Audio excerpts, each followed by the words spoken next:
करें अपने दिल की बात हमारे साथ। नमस्कार दोस्तों, स्वागत है आपका हमारे इस ऑनलाइन सेशन में। तो यहाँ पर आपके जो भी प्रश्न हैं, जो भी आपके सवाल हैं, चाहे वो आपके एकेडमिक से जुड़े हुए हों, आपकी पर्सनल लाइफ से, प्रोफेशनल लाइफ से, आपके करियर से जुड़े हुए, जो भी तमाम एक प्रश्न आपके दिलो दिमाग में हैं, आप हमसे पूछ सकते हैं और कोशिश की जाएगी कि आपके सभी सवालों के जवाब यहाँ पर हम दे पाएँ। और ये पूरी हमने सीरीज़ यहाँ पर शुरू करी हुई है, तो आपका भरपूर प्यार और समर्थन हमें यहाँ पर मिल रहा है। उसके लिए हम आपके सादर आभारी हैं और साथ ही स्पेशल थैंक्स करना चाहेंगे यहाँ पर कू ऐप्स यूज़र का, क्योंकि वहाँ से भी हमें बहुत ज़्यादा समर्थन और बहुत ज़्यादा प्यार मिल रहा है। तो आपके लिए भी यहाँ पर स्पेशल थैंक्स है। और अब ले लेते हैं आज का पहला सवाल। तो पहला सवाल यहाँ पर जो हमारे पास आया है वो है कि सरकारी नौकरी पाने के लिए किस ऑफिस में जाना पड़ता है। तो आपको बता दें, देखिए, सरकारी नौकरी अगर आप करना चाहते हैं, गवर्नमेंट जॉब करना चाहते हैं, तो तमाम एक सरकारी दफ्तरों में नौकरियां निकलती हैं जिसके लिए आप अप्लाई कर सकते हैं। तमाम एक विभाग हैं, लेकिन मैं आपको सजेस्ट करूंगा कि सबसे पहले आप अगर गवर्नमेंट जॉब पाना चाहते हैं तो उसके लिए आप क्या करें, यहाँ पर आप सबसे पहले एम्प्लॉयमेंट एक्सचेंज या सेवा योजन कार्यालय जिसको कहा जाता है, वहाँ जाकर आप अपने रजिस्ट्रेशन करा लें।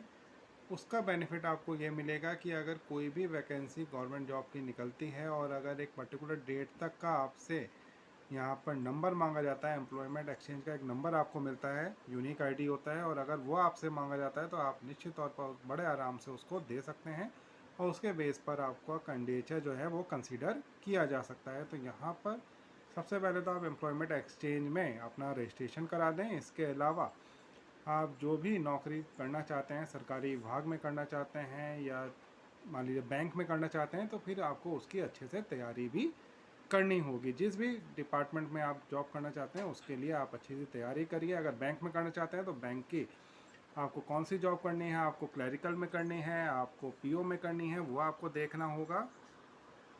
अगर आप जो है सिविल सर्विसेज में जाना चाहते हैं, आपको आईएएस बनना है, आईपीएस बनना है, पीसीएस ऑफिसर बनना है, तो फिर आप उसके लिए भी यहाँ पर तैयारी कर सकते हैं। उसके लिए भी आप अप्लाई कर सकते हैं। तो आपको सबसे पहले तो अपना माइंड मेकअप करना होगा। सिर्फ सरकारी नौकरी करनी है ये कह देने से आपका काम नहीं बनेगा। आपको किस विभाग में, कहाँ पर, कौन सी नौकरी करना चाहते हैं वो आपको देखना पड़ेगा। आप 12th बेसिस पे जाना चाहते हैं, आप ग्रेजुएशन बेसिस पे जाना चाहते हैं, किस आधार पे आपको यहाँ पर नौकरी करनी है वो भी आपको खुद से ही पता होना चाहिए। तभी आप जो है अप्लाई भी कर पाएंगे और अच्छी तैयारी अगर करेंगे तभी आपका सिलेक्शन भी हो पाएगा। तो बढ़िया सा आप जो भी आपने अपने लिए सपने देखे हैं, जो भी आपका एम्बिशन है उसको पूरा करना चाहते हैं, तो निश्चित तौर पर आपके सपने ज़रूर पूरे होंगे। बढ़िया से आपको नौकरी भी मिलेगी। मेरी शुभकामनाएं आपके साथ हैं। आप पूरे दिल लगा के तैयारी करिए, निश्चित तौर पर आपको अपने जीवन में सफलता मिलेगी। चलिए अब अगला प्रश्न यहाँ पर ले लेते हैं।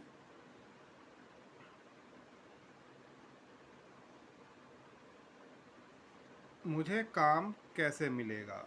तो बहुत ही बढ़िया प्रश्न यहाँ पर आपने पूछा है कि काम कैसा मिलेगा। सबसे पहली चीज़ आपको बता दें कि मार्केट में काम की कमी नहीं है। जी हाँ, बिल्कुल सही कह रहा हूँ मैं यहाँ पर। मार्केट में काम की कमी नहीं है। आप जो भी काम करना चाहते हैं, जो भी कार्य करना चाहते हैं, निश्चित तौर पे आप कर सकते हैं। दिक्कत आती है एक्सेप्टेंस की, और एक्सेप्टेंस बाहर वालों से ज़्यादा अपने आप की। आप जो भी कार्य करना चाहते हैं उसमें आपको पूरी तरह से सफलता मिल सकती है अगर आप उसको 100%, 100% अगर आप अपने दिल से करना चाहें तो ही। अगर आप ये सोचते रहे कि नहीं इस काम को करेंगे तो मेरा पड़ोसी मेरी हंसी उड़ाएगा, मेरे रिश्तेदार मेरे बारे में क्या सोचेंगे, चार लोग क्या कहेंगे, तो आपको बता दें जो चार लोगों के पीछे आप सोचते रहते हैं दिन भर उनके बारे में कि आखिर वो क्या कहेंगे, वो चार लोग क्या कहेंगे, वो चार लोग कोई पूरी जीवन ख़त्म हो जाता है इंसान का। वो चार लोग तब दिखाई देते हैं जब किसी की अर्थी को कंधा देना होता है।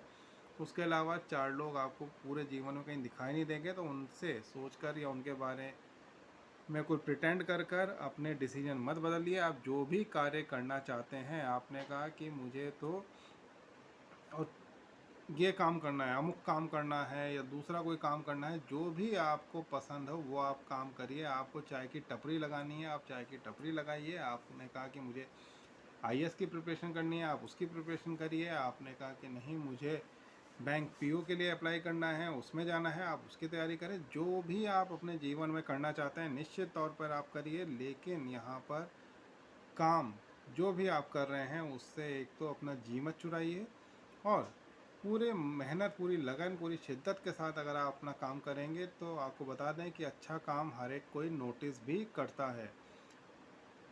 आप छोटे से छोटा काम भी अगर करते हो तो उसको भी लोग नोटिस कर लेते हैं। तो आपका काम, आप जो भी अपने पूरी जिम्मेदारी से, पूरी लगन के साथ, पूरी मेहनत के साथ आप काम करेंगे निश्चित तौर पे उसमें भी आपको सफलता ही मिलेगी।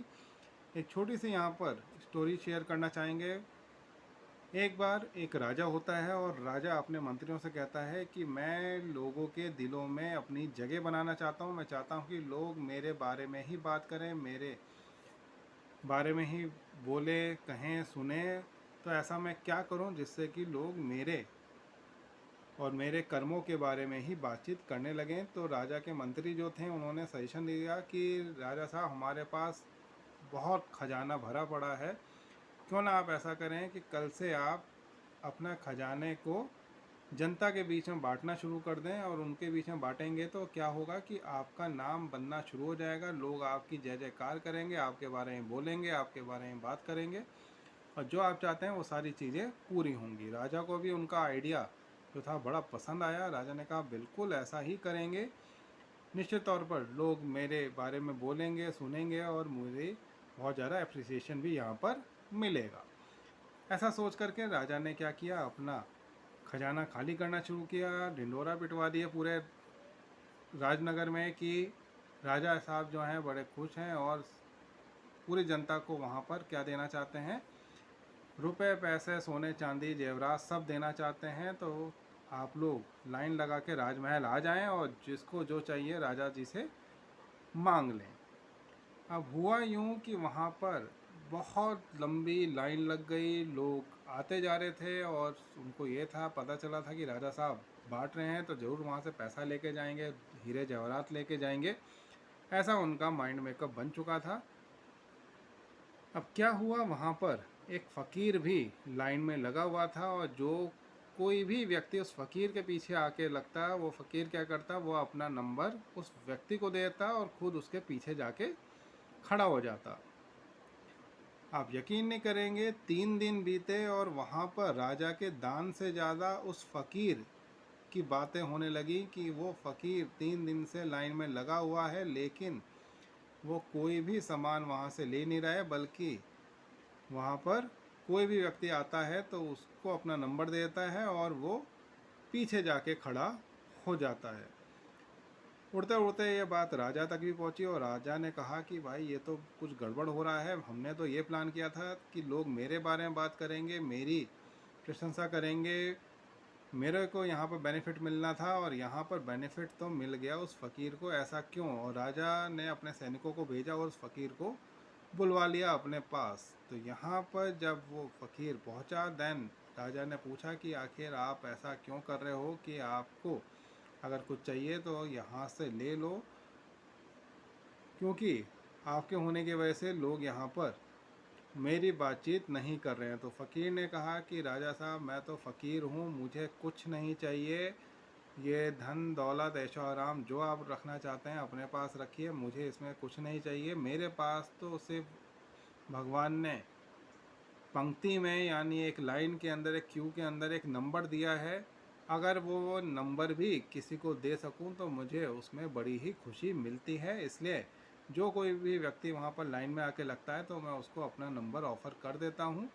और शायद यही कारण है कि यहाँ पर जो लोग बाग हैं वो मेरी बातें भी काफ़ी ज़्यादा करने लगे हैं। तो राजा को समझ में आ गया कि सिर्फ धन दौलत बांटने से, हीरे जवाहरात बांटने से कुछ नहीं होगा, जब तक आप अपने कर्मों में शुद्धता नहीं लेकर के आएंगे तब तक आपकी कहानी आगे नहीं बढ़ेगी। तो आप जो भी कार्य करना चाहते हैं, वापस आके प्रश्न पे आते हैं, आप जो भी कार्य करना चाहते हैं पूरी मन, पूरी लगन, पूरी शिद्दत के साथ करिए, निश्चित तौर पर आपको अपने जीवन में सफलता मिलेगी। मेरी शुभकामनाएं आपके साथ हैं।